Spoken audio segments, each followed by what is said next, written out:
is China now firmly in the lead with AI? We're going to talk about that right now, and we're going to talk about it in the context of Manus and a couple of months ago, DeepSeek. So from time to time, I do book reviews, and one of the book reviews that I did earlier on is about Kai-Fu Lee's book called AI Superpowers, and he was talking about the US and China being the AI superpowers in the world. And in fact, he predicted that China would pass the US in AI development. So do these events mean that's happened? It's good to get a bigger perspective on all this than other channels that really just give technical details and stuff. That's not what this channel is about. This channel is to give you context in the real world and what it means for you and your career. So let's talk about Manus for a second. Access to Manus is still somewhat restricted because they haven't really scaled up their server farm completely yet. But what everyone is saying is this is really the first true general AI agent, meaning you can ask it anything and it can answer more or less any question, but it goes well beyond that. It can plan tasks and complete them. So let me just give you a couple of very quick examples. One is, let's say at work, your boss asks you to look into a competitor. Manus will scrape the internet to find everything on the company and write what appears to be a very cogent summary about everything about that company, how many employees, financial results, products, everything. So all AI agents that have been released up to this really were more task specific than that. For example, we all know that OpenAI, Anthropic, and Google have released task specific agents, text to video, text to picture, video to text, etc., etc. But what Manus apparently is a multiple agent structure that allows it to do all the tasks, more or less, that any agent previously could do. There's examples given of it. Find me a place to live in New York. This is how much I make. Pick the best possible neighborhood and find me listings in that neighborhood based on what I can afford. And it'll put a whole specific, complete presentation for you with summary about what the areas to consider are, what the schools are like, how much it costs to buy, all of that stuff. Very impressive. So that description raises the question, is this AGI? Well, no, it's not AGI. An AGI can do anything without multiple agents. It is a single agent. It is unitary, but can do anything in the non-physical world. As I've said, I think it exists, but it hasn't been released yet. Just like OpenAI, Google, and Anthropic are all working on comparable things to Manus, but they haven't released them yet because they're still testing them. So I tell you detail about Manus because if you remember just 2 months ago when DeepSeek came out, everyone was saying that this was the best, cleanest LLM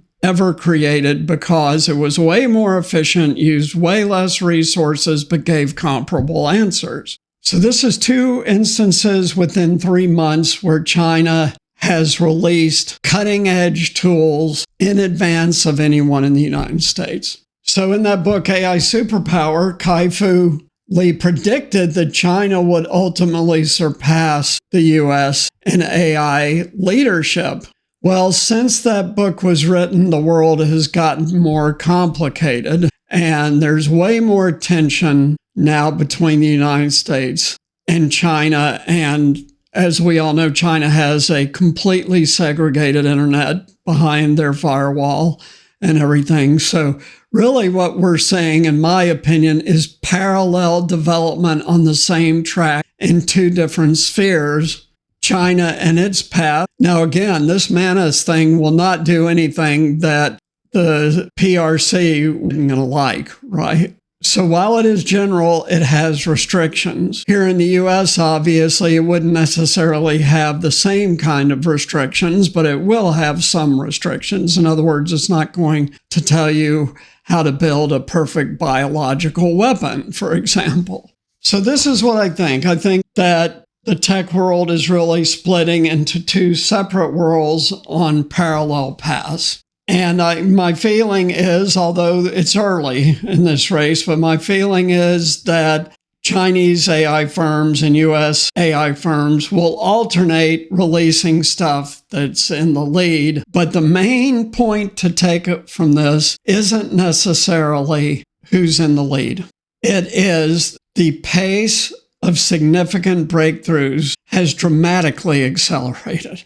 So we have two major upgraded releases in only 3 months. That has not happened before. There have been more or less equal releases by competing firms, but what was released in relative proximity to each other were comparable. Different but comparable, just like Claude is different than ChatGPT is different than Gemini. They all have differences. Some do one thing better than another. They're all roughly equivalent in capability. That is not what has happened in 2025. So that further confirms what I've said in recent videos, that AI is now exponential, which means the rate of improvement in AI is accelerating significantly month over month. But now I'd like to tell you a short story because it's going to illustrate what's just about to happen. So I get up in the morning and I have a personal AI agent that's a general agent. And let's say, for the sake of argument, that I have a humanoid robot. I get up in the morning. I'm going to call my AI agent, Jack. Jack, turn on the shower, fix my lunch, and start the car. And Jack, through a robot, will do all those things. And then I'm on the way to work in my car. Jack, what's my schedule for today? And Jack will give me my schedule at work, which right this minute is on a completely different computer system, but that's not going to matter.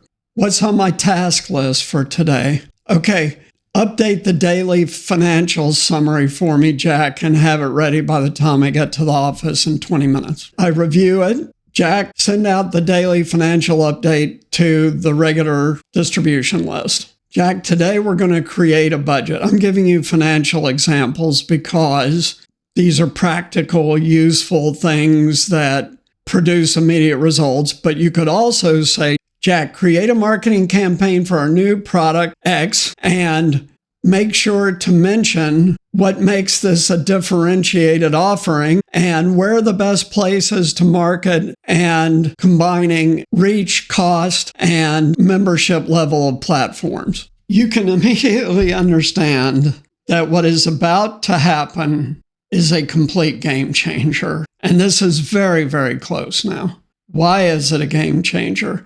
Well, it's a game changer because, one, I'm just instructing my autonomous agent what to do all day, but I'm not having to do it. I just have to check whatever Jack produces to make sure it's correct, which most often it will be, but every once in a while it'll make a mistake and I'll say, Jack, change this wording to this and distribute.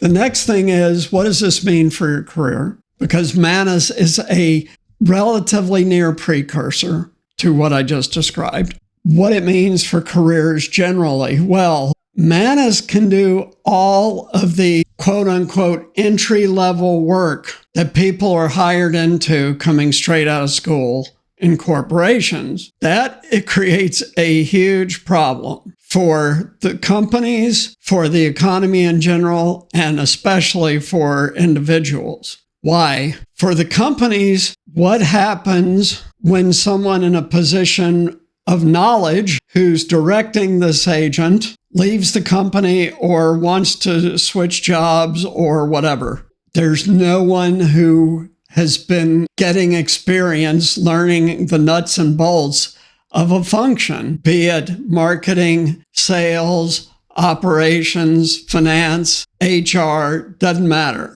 So you've created a knowledge vacuum between the people who are still at companies and the ability to bring anyone in. For the economy, this is really disruptive because you've shut down the hiring pipeline, but yet you still need to hire people. I'm not sure how that's going to work out yet. I have to give that more thought. And obviously for the individual, if you're early in your career, this is an issue big time. This is why everyone who talks about AI is recommending and saying that the first jobs that are going to be disintermediated now are white-collar jobs, and that you are better off in a physical work environment.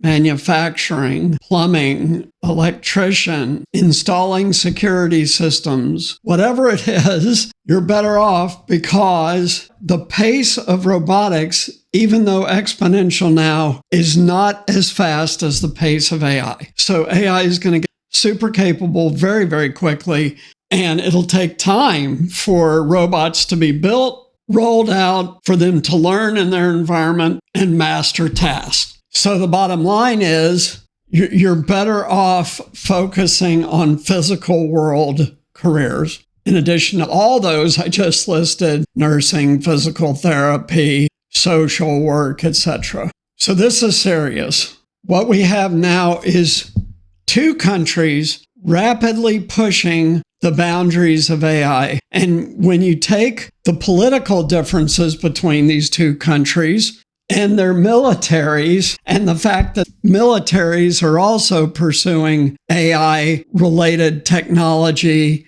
of all types, this perpetuates the race without limits to more and more powerful AI and robotics. That is seriously concerning, that things could very easily get out of hand. The parallel in history most recently is the U.S. is working on the atomic bomb, but they haven't used it yet. We know what happened with the atomic bomb and what happened for 40 years after that with the massive buildup of nuclear weapons, many, many times over enough to destroy the entire world. Well, this exact same scenario now is happening in AI and robotics, except it's the U.S. and China instead of U.S. and Russia. And I'm sure Russia is working on a lot of things too, which means there's a three-legged race going on in reality, but China and the U.S. are ahead.